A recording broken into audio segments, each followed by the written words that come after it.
Well, hi, it's me, Monstrous Insect. It's been a month since I made a video, and tonight, I just happened to be feeling kind of locked in, imprisoned inside. So I decided to head out, and I wanted to make the same video I made when I was walking in the dark, but I couldn't do it because I couldn't figure out a way to turn the flashlight on. I don't know why. So instead, I'm walking the streets at 1 in the morning, which makes me feel a little bit anxious, but there's nobody out around. So I just had to say something. I had to do something because I was feeling so anxious inside. I don't want to show you, but I'm actually at a pretty wealthy neighborhood. I feel a little bit out of place, but we'll pass. Rich motherfuckers. And I just wanted to talk, as I usually do, for my own sake and for the sake of those who care to listen. It's been a month, so the fact is I could talk about 100 different things, which is always true, but when you're put on the spot in the middle of the night walking outside, it's a little bit harder to collect your thoughts, but I guess I should just shouldn't waste any more of your time. Should just give you a little rant so that you can feel less alone, I guess. I find it depressing that people are all essentially the same, always the same. Everybody has their group, their in-group, and I make videos which many would call pessimistic, and so I've received several comments of people saying, I want to die. Just a while ago, some guy or person showed up and said, I love this video. And then another comment they made was, I want to end my life. And I've received comments like this. YouTube has actually hidden one of these comments. Like, I made a post once, and YouTube just brutally hid the comment. The person was saying that if euthanasia was legal, they would do it immediately. And that comment you can see because YouTube banned it, hid the comment. So, you always have to feel a little bit proud of, being a comfort for other people, for giving them space to talk, for letting them hear their own thoughts back. Well, hi, it's me, Monstrous Insect. It's been a month since I made a video, and tonight, I just happened to be feeling kind of locked in, imprisoned inside.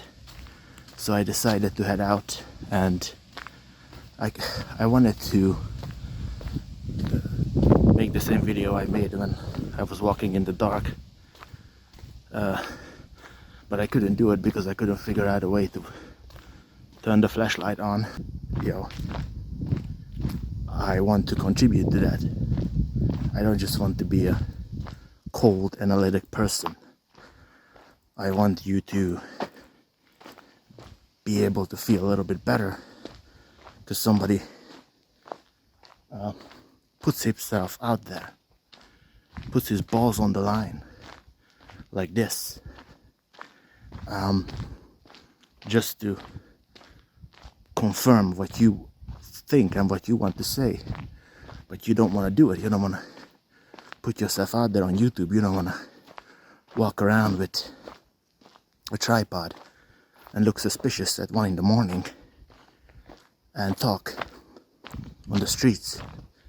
I'm not putting you down for it, but I think we all have people that we look up to or kind of admire because they do something we can't or don't want to do. You know, someone who says, you know, like, if you're the only person who's an atheist in your family, you might feel very alienated. And then if you go on YouTube and you find somebody else who proudly displays their atheism, you feel better, don't you? And I make no bones of the fact that I want to be that guy. I want to show not speed but bravery. I want to show that you're not alone in believing what you believe if you're pessimistically oriented. I want to tell you that you're not necessarily sick just because you believe what you believe, that you have a right to be angry and upset. And you know, a guy like me is affirming that. I'm here, I'm saying it. It's not just you. It's 1 a.m, I'm walking around, and it's kind of, you know, takes some balls. Nobody does that here. And I want to give you that energy of like, hey, you're not crazy. I'm here, I'm saying it. I believe it too. I'm willing to put myself out there on the line. I'm willing to be denigrated by people in the comments. I'm willing to accept trolls. I'm speaking in a second language. That's always annoying to me that, you know, English is my second language and I'm good at it. But there's still the accent that comes through, and I work at it and it's never quite good enough, and yet I'm saying it. I learned a lot of philosophy, I learned a lot of politics. I made a lot of arguments. I came up with hundreds of my own arguments, analogies, poems, thought experiments. I came up with a lot of shit on my own. And so I want to give you that energy of like, hey, you can do that too. Don't let the world tell you that you're a no good son of a bitch, or I don't know, nihilistic or depressed, or like you're not worth anything. There are people like you, people like me. And you know, we're out here, we're trying to do our best, making arguments, putting ourselves out there. And so, you know, don't be afraid of putting yourself out there, of standing up for what you believe in. And you know, I've come to believe that the number one reason why there is evil in the world is because people are cowardly. I think that's the number one source. People are simply afraid to speak up. You know, like, you're afraid of getting your ass kicked. You're afraid of getting cancelled, disowned by your family. So you stay quiet about all the dog shit in your family, because what if it comes out and your family abandons you? And then there are blackmailers. People who will actually blackmail you for, you know, sounding out your opinions about things. Like if your girlfriend, your ex, is an asshole, you may stay quiet about it because you're afraid the crazy bitch will cut her wrists. You know, people blackmail the shit out of you. You know, the government, your job, they're all pressuring you to stay quiet about something controversial. And it's not about the content of it. It could be anything. I think it's always a catastrophe when people are not allowed to speak their mind. It's the fundamental reason why things suck around here. It's because people are cowardly. They submit to authority. They won't take an ass kicking. They won't die for what they believe in. And that is the fundamental problem. I'm not saying you should necessarily, put yourself in a dangerous situation, but you should also be honest enough to recognize that the only brave people on this planet, the ones who have accomplished something, stood up for what they believed in, have always been willing to do that. And that you're doing them a disservice. You're doing your brethren a disservice if you're not willing to stand up for what you believe in, if you're a coward. So I believe that the fundamental thing to do is to always be honest. Like, if your doctor's an asshole and you're afraid to say that he's an asshole, you're actually doing something wrong.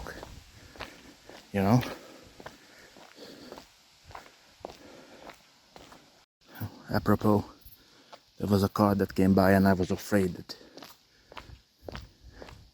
they would look at me funny, but that's exactly the kind of thing you shouldn't do. You shouldn't stop recording just because you're afraid. You should actually keep going and keep talking, even if it means putting yourself at risk. So I don't always take my own advice. Though I try to take my own advice, I can't really come this way, I don't think. I just have to keep walking. So, I've discovered that basically, again, so like if your doctor is being an asshole, like let me give you an example, right? I was at the dentist and we're almost done with the procedure, but she only had like half a minute left. But then somebody comes knocking and it's a colleague, like a colleague of hers. And so just as she was about to finish, she starts talking to this bitch for like 3 or 4 minutes about this new machine that she got. And I was just sitting there for like 3-4 minutes or something. Like, come on, come finish up the job. But she doesn't have to do that because we have universal healthcare in my country. And because of that, a lot of doctors are really comfortable. They're too comfortable because they know their position is not really at stake. They're cowardly about it. They're cowardly about their position, right? And so I'm not saying we should be capitalists, but we should have a market system like the way we do it here. It's better than if we had no healthcare. I know that. But the fact that doctors are so overprotected, it gives them too much license to be cowards, to not, put their ass on the risk, put themselves at risk. They can just do whatever they want almost, because they know the patient has no bargaining power. The patient, unless the patient is rich or has enough money, has no choice but to take it because he wants to get the treatment. He can't just say fuck you, because if he says fuck you, the doctor won't treat them anymore, and so the patient is kind of fucked. So you are a coward if you don't speak up, but the doctor is also a coward because they're being too comfortable. They should get their ass kicked a little bit. Like, they should be kicked around a little bit. Like, come on, what are you doing? You don't get to just do whatever you want. That's not fair. It's not right. It's a kind of cowardice. Or in some cases, it's just, a lack of care. But it is also, I think, a kind of cowardice. Because they're not putting themselves on the line. They think they can just do whatever because the state will always protect them. Fuck the state then, fuck the doctors then, you know? So that's just an example of what you shouldn't do. You shouldn't be a coward. You shouldn't cower in fear. Oh, I can't speak up. Like, doc, shut the fuck up and fix my teeth. Because what if she gets angry? What if? Like, do you realize that some people have died for what they believed in and you can't even speak up? I think the reason why this is so important, again, is because this is the source of most evil. People's cowardice is the source of most evil. The fact that people are cowards, don't stand up for what they believe in, don't put themselves on the line, are not tired and still walking like me. There's a church, a little church. I think that sucks. I think that should be stopped. So that's my kind of inspirational message. I don't know, maybe you want to call that an inspirational message of do something, you know, like me. I have had to go to I have had to see 6, 7, 8 different doctors recently because I had a bunch of medical issues. I had high blood pressure. I had a rash on my skin. I had some shit in my teeth, you know, like cavities. And they've sent me to all kinds of doctors.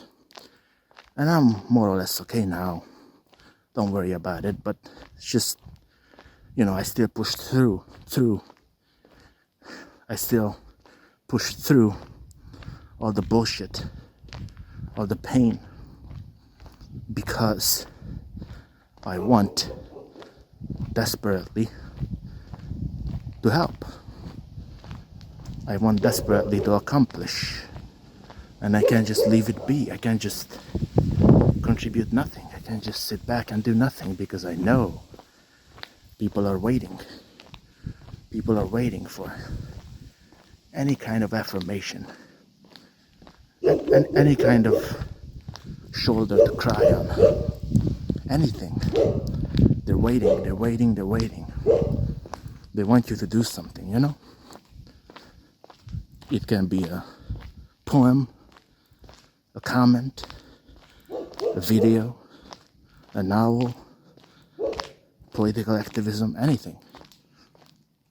But to do nothing, to kick back and do nothing and pretend that you've done your duty because you have a job.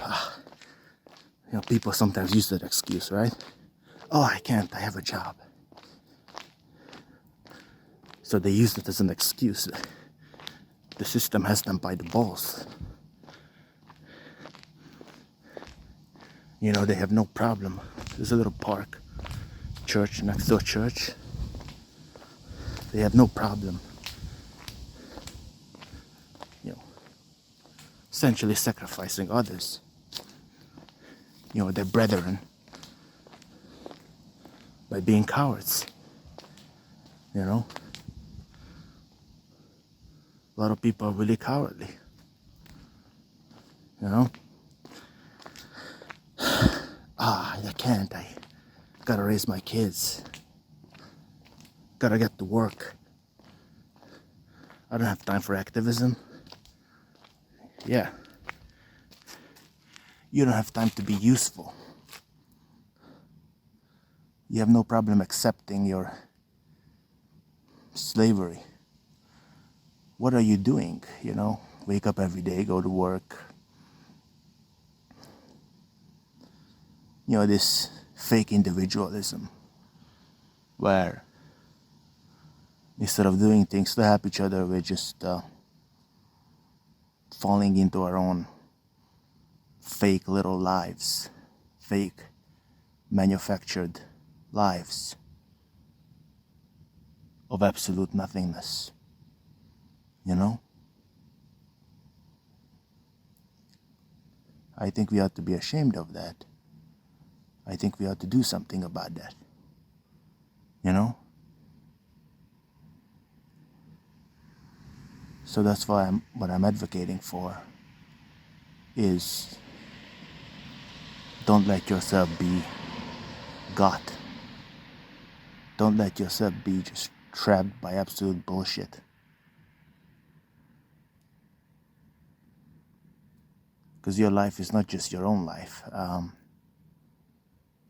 The other individuals that are suffering, and you're not doing much to help them if all you're doing is working, paying taxes. That makes you feel like you're contributing something, but in reality you're really not contributing much of anything. You're just perpetuating the system. You're perpetuating the system that keeps people down. You know? Is that something to be proud of? I don't think so. So, yeah, I don't know if I have anything else to say. I just wanted to throw my little 2.5 cents out there about cowardice and how people blackmail you into being a coward. I say, don't do that.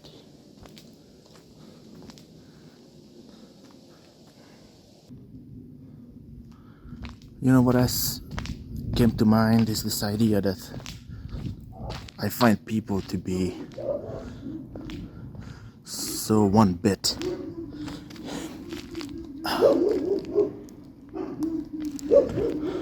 so uninteresting. You know, like let me give you an example of that. You know, why do people have dogs and not train them properly? You know, they really are just okay with the dogs yelling all night. You know, people are fucking crazy. But look, I mean, even just the fact that I have to feel kind of out of place because I'm walking at night on the streets, it's kind of a bizarre thing. You know, everybody has fences and gates here where I live. In the US, you guys don't usually do fences for some reason. But it's not because the US is safer. By no means. Our country is actually safer than yours, sorry. But, you know, it's just the observation that you guys shoot them, right? The intruders. But, you know, it's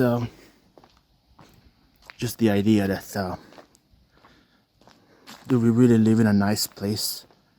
You know, just the fact that we have to be so afraid of each other as human beings that we have to have multiple gates. One gate, the front door, you know, every door has to be locked. Because at any moment some lunatic can crawl in there and rape you and kill you and take your stuff. Any moment. It's incredible to me that you can look at a civilization like that and say, let's make more of it. You know, that's the kind of the insanity of optimists and, you know, people who want to have kids. It's like, you don't even walk outside at night because you're so afraid of being murdered.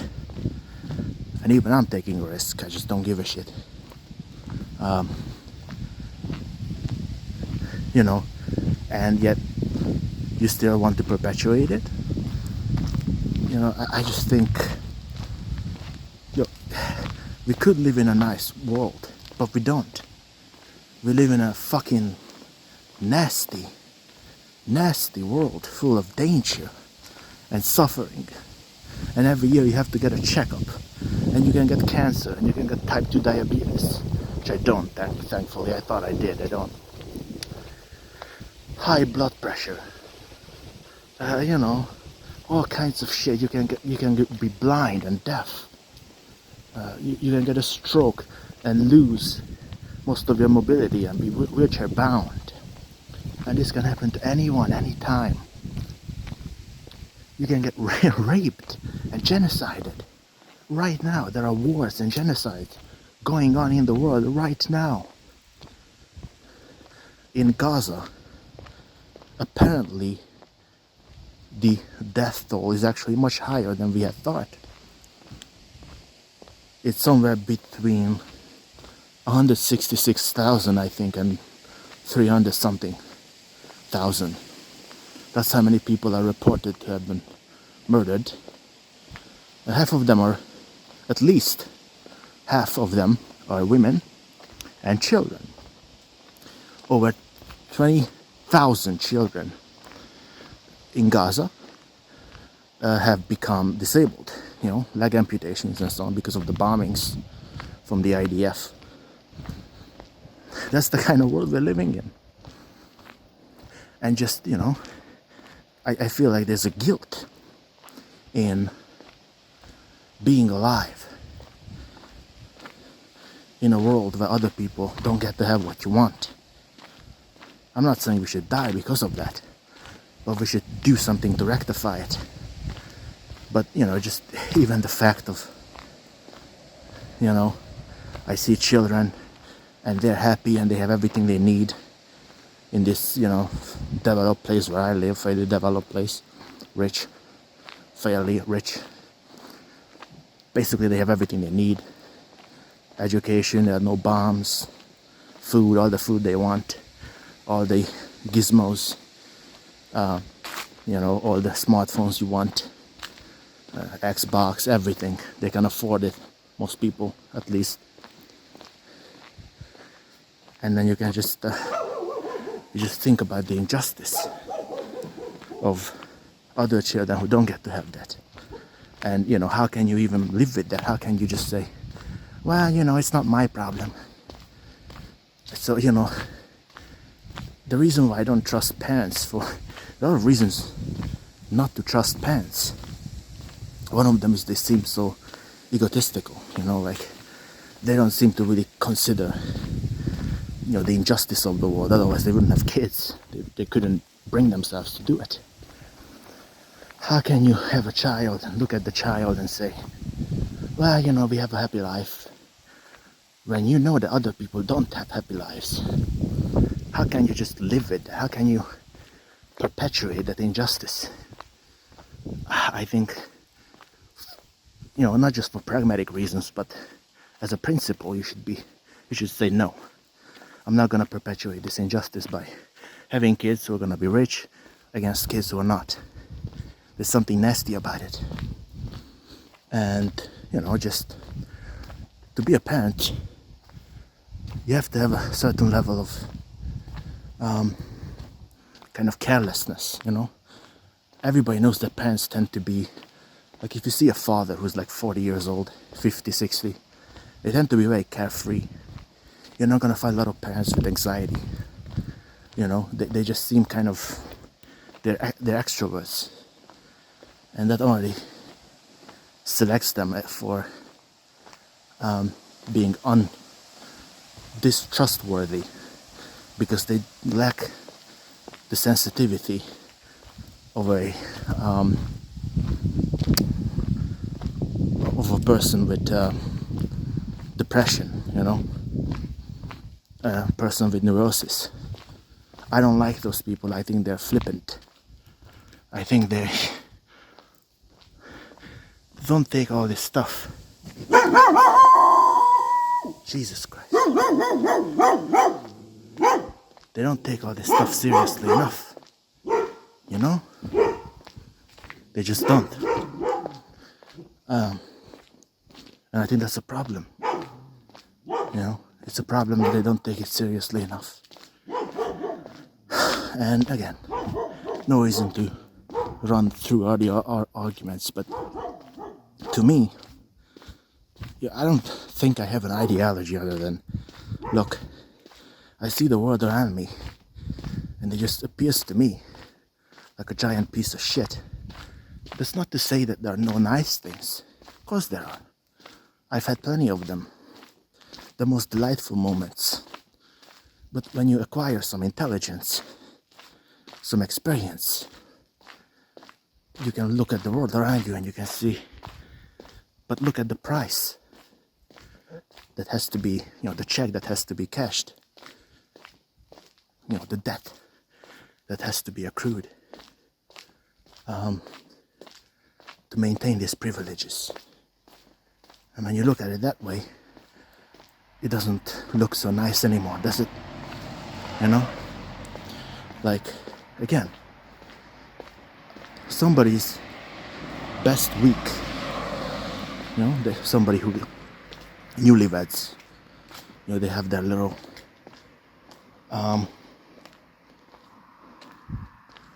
what they call the honeymoon period, and by the main street right now there's a blinding lights above a pharmacy. That's where I'm walking right now. But yeah, so fuck, I lost my train of thought. Stupid. Gee, I could walk in here.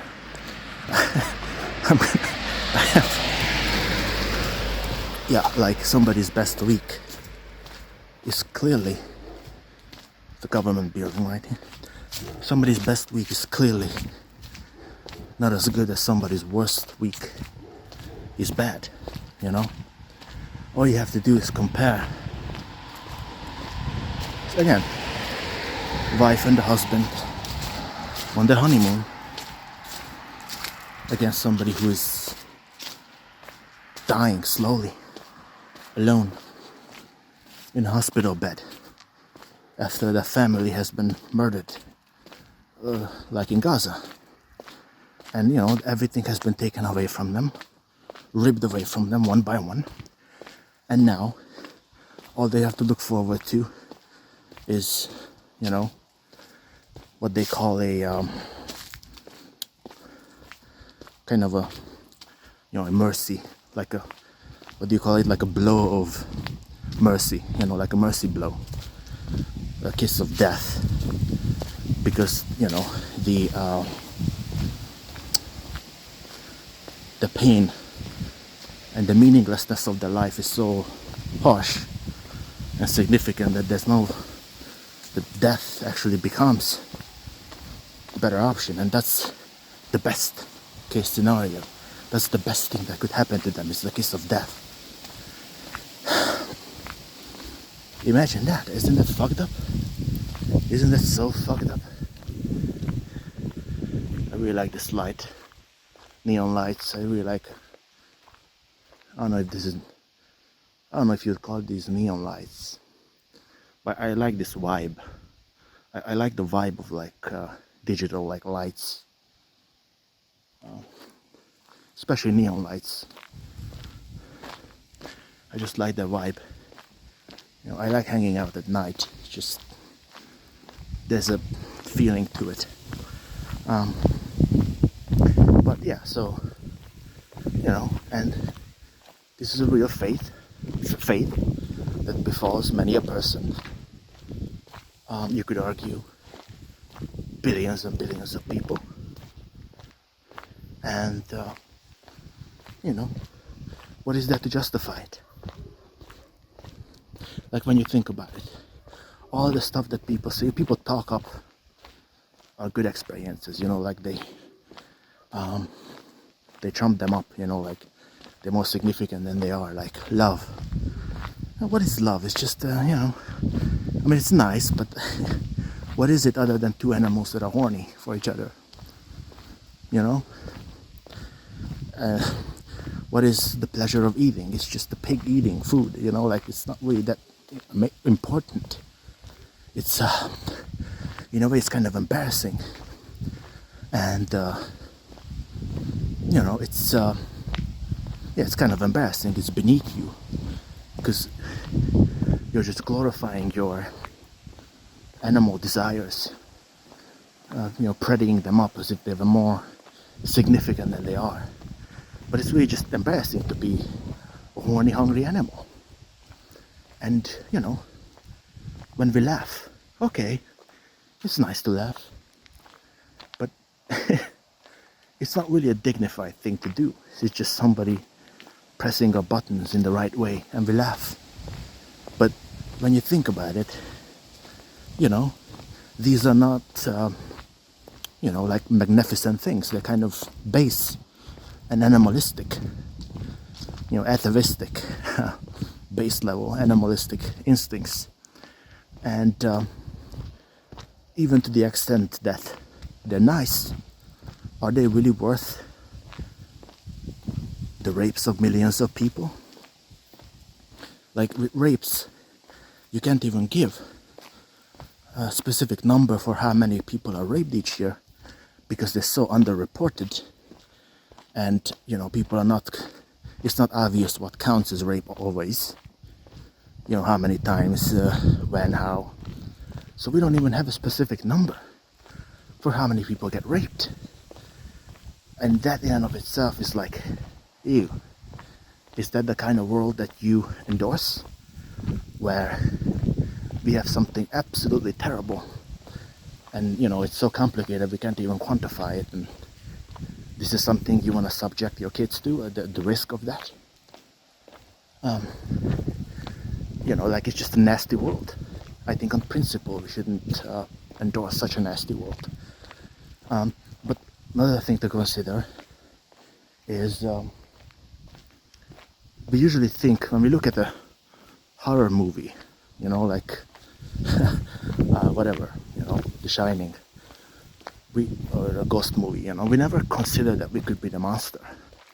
We always, when we insert ourselves into the story, we always think, I'm the guy who escapes. But you never consider that you might be the monster in the movie, you know? And so if you have a child, what if your child becomes the rapist and not the victim? That's even, you know, that's even worse. You know, like, we're not just creating victims, we're creating perpetrators.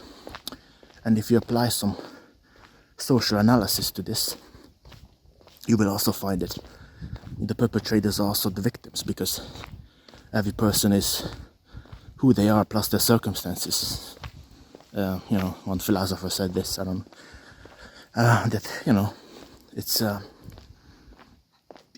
you can't really blame. I'm not really someone who blames people, because I can see that even if somebody is a bad person, you know, unequivocally just a bad person, you can trace their history and you can look at how, you know, if only they've been better educated, they've been loved, you know, there was a better system of care around them, they would have turned out differently. And so every perpetrator is also a victim, and that adds another level of kind of complexity that, you know, there's just so many moving parts here.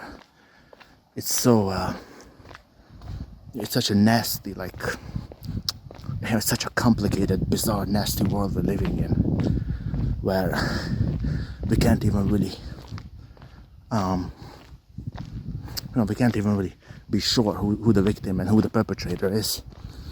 There are so many variables, so many ways that people can be oppressed and hurt. It's a morally grey world that you're imposing on somebody, that you're endorsing. Is that something we should do? You know, for thousands of years we have been grappling with you know, these questions of what is right, what is wrong, and isn't it unfair to, we haven't really found the answers to many of these questions. Isn't it unfair to impose, you know, a world of somebody, even though you haven't even fixed the problems in the world? You haven't even really solved these major problems, you haven't answered these major questions, and yet you're saying, good enough. Like the cookie is half baked, good enough for shipping. You know, like when a video game is shipped early, DLC or whatever the fuck. It's not a DLC. I don't know what it's called. You know, like when they ship the game too early and early access, and you can play it, right? But it's shit. You know, there are all these bugs that are unfixed. You know, and you're gonna endorse. Look, really windy. You're gonna endorse such a game. Shouldn't you patch up all the bugs before you do? And if you can't, you know, if you can't, then maybe you ought not impose. You can't equals can't impose. Can't endorse, you know? Like again, to me, and one more argument, which is that, like, the collective argument, that I wouldn't, like, I listened to this debate on antinatalism, and you know, it occurred to me that these guys, the reason why the antinatalists got cornered is because he was taking it on an individual level. Like, if you have a kid, this other guy was muddying the waters with his bullshit, desperately trying to justify it. So, you know, he muddied the waters and said, oh, but like, what percentage of risk is acceptable? Like, if your child has a 1% risk of having a shitty life, is that justifiable? What about 2%? What about 5%? And so they kind of cornered the other guy, the antinatalist guy. But it's like, I wanted to like jump in. I was like, come on. The way you answer this question is by talking about the collective level. That for every generation, if we have a new generation of human beings, it's an undeniable fact, not a probability, a fact, that many of them will suffer terribly. People will be raped. They will be abused. They will suffer terrible injustices. They will live miserable lives of agony, meaningless, pointless agony for decades and decades. This is an absolute, undeniable fact. And so the collective argument would be, we shouldn't throw people under the bus. You know, we shouldn't, if we know that a lot of people are going to suffer, even some of them, if they're going to be suicidal, if they're going to regret their life, they're going to suffer terribly. As long as that's the case, we shouldn't sacrifice them for the sake of the happy people. We shouldn't sacrifice the minority for the sake of the majority. Even if we concede that only a minority of people are going to be miserable, which is arguable because most people, I think, are pretty, you know, they suffer terrible things. But even if we say there's going to be a minority of really miserable people, right? The people who draw the short end of the stick. It is not good. It is bad, in fact, to sacrifice them for the sake of those who draw the long end of the stick. This is a fundamental ethical principle that we should all accept. Because if we don't, we sound like psychos, don't we? How could we possibly justify the rape of even a single person, the brutal rape, not just the kind of, you know, like you don't want it, but like really brutal. Like they hold you down, you bleed, you know, not that the other one isn't bad, but you know what I mean, a really bad one. If the single person suffers that fate from the next generation of human beings, how could you possibly justify? What would you put on the other, you know, end of the scale that could possibly outweigh that? Big Macs? Religion? Ejaculation? Honeymoon? weed, you know, coke, you know, I mean, come on. Like Benatar said, you're engaged in a what he called a indecent ledger. If you do that, he said, what if your daughter gets raped? What could you possibly put on the other side of the scale that could justify that, that would make up for that bad? And if you say there's anything that would, he said, you're engaged in an indecent ledger, weighing up your daughter's interest in a really bizarre and nasty way. Like you somehow have the right to tell somebody else that their own rape is worth the bother. Who are you to say that? Who gave you that authority? So look, I do have a problem with the consent argument, because I'm not sure that we can even consent to anything in a rational way. So procreation wouldn't be a special distinction. It would just be another case of imposition, but imposition is everywhere. So, you know, I'm not sure the consent argument is particularly strong. It's just, you know, like, just because somebody says yes to something doesn't mean it's okay to do it, right? So even if you had consent, it's not quite enough. You still have to figure out if it's right. That's why the consent argument is not deep enough, in my opinion. And so,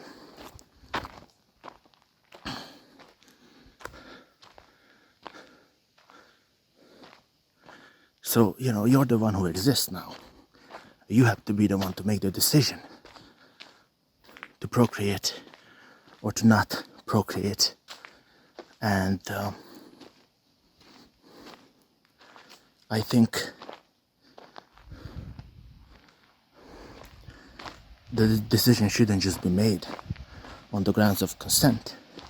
I think, in my opinion, that's quite irrelevant, because it goes deeper than that, much deeper. You should reject it, for example, because of the collective argument I gave. You should reject it because of the, you know, what I would call the kind of, you know, intrinsic injustice of the world. There's a decency to not endorsing a world like ours, a decency to rejecting a world like ours, because you see all the injustice in it, the badness in it, and you say, I'm not going to perpetuate this any more than necessary. So this is not about the consequences, it's simply about the you know, the value of it. It's a principled argument. There's a principled reason not to do it. I think that happens to be an incredibly strong argument. And so there's a fundamental problem with consent. Give me a little break. So there's a fundamental problem with consent. Sorry, I took a piss. I didn't show you. Last time I made a video like this, I did. Well, I didn't show it. You just heard it. But this time it was too late. I couldn't show you. I feel like that would spice the video up a little, but I didn't do it. So the fundamental problem with consent is not that it exists. I'm not saying that we should violate it. I'm just saying that just because you say yes to something, you know, doesn't actually mean it's good. I feel like you can still be exploited even if you consent to something. And so that kind of it's a pretty significant blow to the argument of consent. I've been suspecting for a long time that, people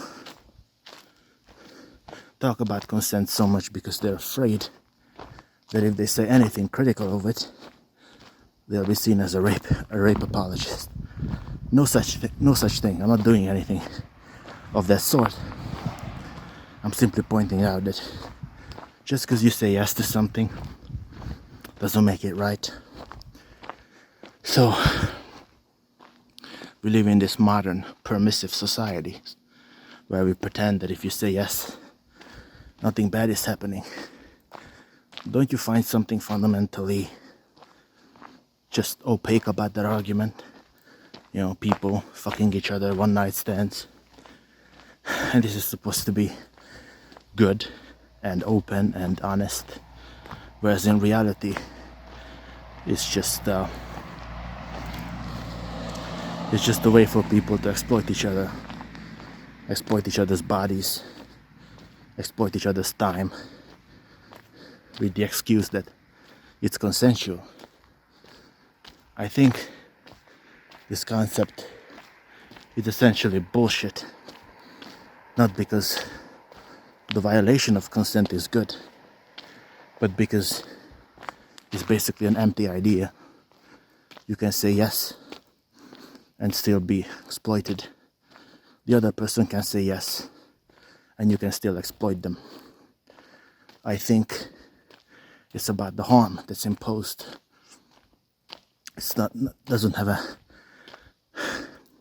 I don't think it has much to do with whether you want to do it or not. That's why in my previous video I was critical of the idea that if somebody touches you on the shoulder, you immediately have to think of them as a potential predator. Because I really don't think it's about what you want. It's about what is right. And I think in social situations, if somebody touches you on the shoulder for 3 seconds, it's not the end of the world.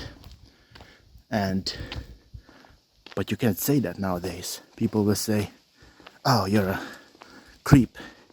You're apologizing for assault, sexual harassment and assault. Nobody should be touched against their consent. I'm just saying that, I don't think they should be per se, but if you put yourself in a social situation, you really can't be all that surprised if somebody has the normal human reaction to touch you. It happens all the time. So I'm just saying that this idea that just because you say yes, it's okay. You can see that it doesn't work, because when you have a job, you say yes. You sign the wage contract. But we all know that just because you say yes doesn't mean you're not exploited as a worker. Right? And the same way with companies, capitalists that sell you shit. Capitalists have to get your consent before they can sell you shit. But you have no problem saying yes to buying all their gizmos. And, why should we pretend that this is the right thing just because you said yes? Why should we say that, it's all about you and what you want? When you think about it, this is a very strange, very individualist, kind of fake, I would argue fake individualist way of looking at things, where we pretend that just because the person wants something, that is somehow sacred as a decision. But the person is not really liberated until they do things because it's good for them, because they've thought about it rationally. But in modern capitalism, let's be honest, nothing you do is because you've thought about it rationally. What you consume, your job, the people you fuck, the people you like, it's all just a bunch of manufactured bullshit, mixed with a sense of isolation and depression. You let yourself be taken advantage of when you say yes to some asshole fucking you, right? And I think people who do one night stands should also rise up to the fact that they probably are discriminating. So these same people who are against, women, young women, especially the white ones, who say discrimination is bad, ableism is bad, racism is bad. Why don't we just take a look at their track record of, their ledger of what kind of people they fucked, and I'm sure you will find plenty of discrimination based on, if a person is autistic, they will probably be selected out. If the person is, let's say, black or maybe Indian, they might be selected out. If they're fat, they might be selected out. If they look a little funny, they might be selected out. If they are blind or in a wheelchair, they might be selected out. And in the end, it ends up being nothing more than kind of social Darwinism that's reinstalled under the guise of progressivism. Pretty fucked up, isn't it? But that's what it is it not?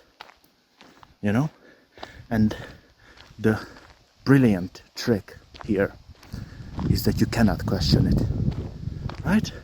Because if you question somebody's decision, the decision as far as who they fuck, then you're obviously a creep, and it's none of your business, and you're imposing on their privacy, and you're questioning their, you're being a misogynist, you're questioning their ability to choose who they want to fuck, and that you're questioning their right to do it. You're being authoritarian, you're being a reactionary, a fascist. And so the neat trick is that you're never allowed to question their own discrimination, their own kind of auto-exploitation of themselves, because consent has been turned into holy writ, never to be questioned, privacy never to be questioned. It's always about what the individual wants, and that qualifies for consent, the be all and end all of every decision. That's probably the most profound idea that I've had for a while. I've had many more, but you have to understand, under these conditions, I'm probably gonna catch a cold. I'm underdressed. I only have a sweater on. It's really windy.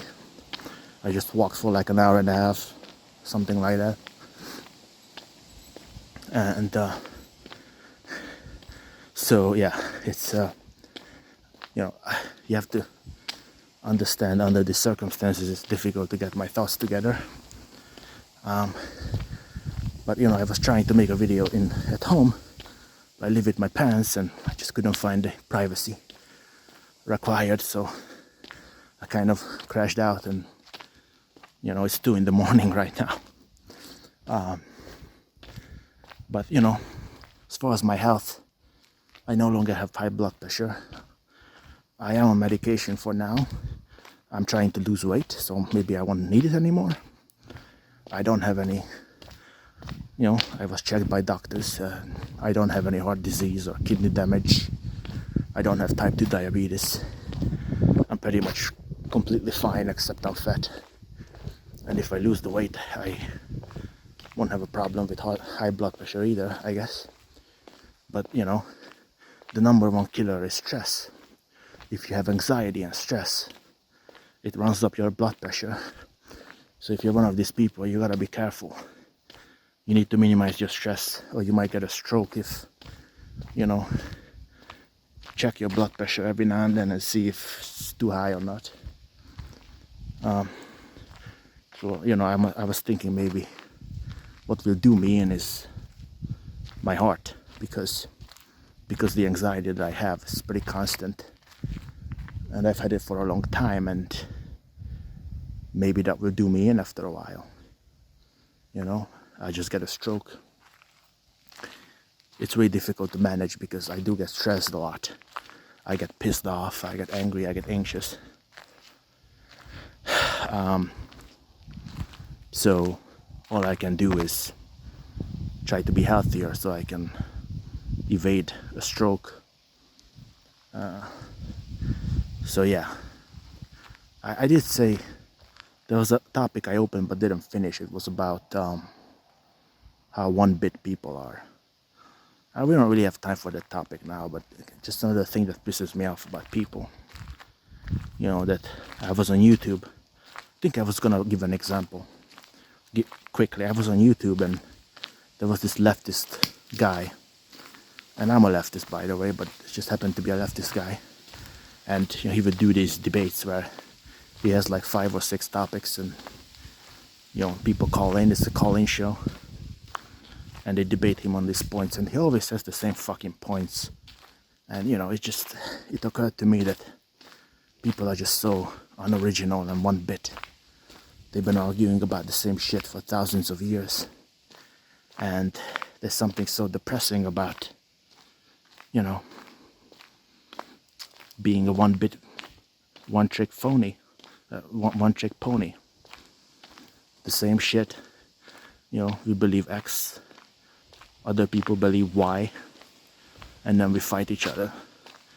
It's been like that for thousands of years, and what good has it done us? You know, it was after the Age of Enlightenment that the Holocaust happened. Yeah. The fact is, we have not been able to get rid of these evils, no matter how much we argued. But what particularly pissed me off was how, you know, simple-minded people are. How they just latch onto one thing, and it could be pessimism, and they just become mouthpieces for that ideology, and there's nothing interesting about them. I think we should try and avoid that. I think we should try to be unique and interesting, make unique and original contributions, not let ourselves be swallowed by ideologies. Always make sure to keep people's interests in mind. Like I just saw a YouTube channel where it was just a guy, and it's all about being transphobic. That was the entire channel. You know, something called Gender Critical or something. And the guy's entire channel is about essentially shitting on, you know, besmirching transgender people, shitting on them, denying them their identity. And that's his entire persona. And you just think about how sad that is. That so many people, they don't have good intentions. They just have the intention to hurt, to discriminate, and somehow they get attached to that persona. How sad. People who hate this race and that race and this ethnicity and that ethnicity and this gender and that gender and this sexuality and that sexuality, and all they end up doing is hurting each other. This is the endless cycle of hate. You know, we shouldn't fall into this pathetic, you know, hate-filled void.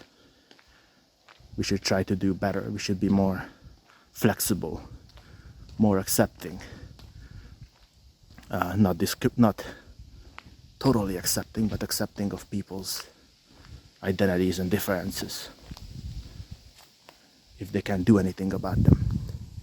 We should never fall into one bit simple-minded ideologies. Keep your individuality. Keep people's interests in mind. Try to be decent. Don't let them get to you. And I've run out of time. Thanks. Bye.